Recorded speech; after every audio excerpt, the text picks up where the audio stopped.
My parents are urban computer folk, but I always wanted to farm. I've always been keenly aware of the way that we interact with nature, and we eat all day long, every day.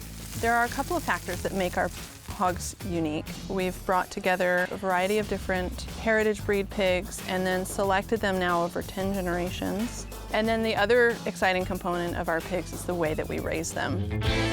Traditionally, pigs were raised in communities just like this, natural woodlands across the Southeast.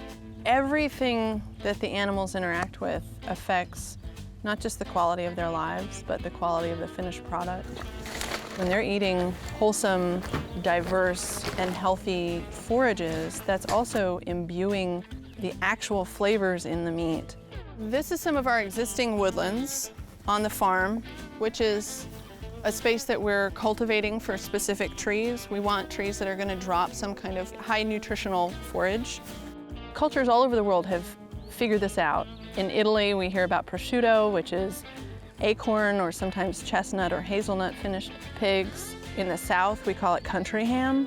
In our region, a lot of the wild nuts and fruits include acorns, pecans, hickories. There's a long tradition of associating premium quality meats with a very naturalistic lifestyle of the pig. And that's what we're seeking, not only to recreate, but see if we can even take it a step further in terms of the holistic sense of the farm. Good for us, maximum goodness for them, maximum meat quality. When you're farming, you don't ever go home from work. I live at work, which is fantastic because I open my eyes in the morning and right outside my window sometimes are my cattle grazing. But that also means that the work is never finished. But I absolutely love the life that I get to have because of it.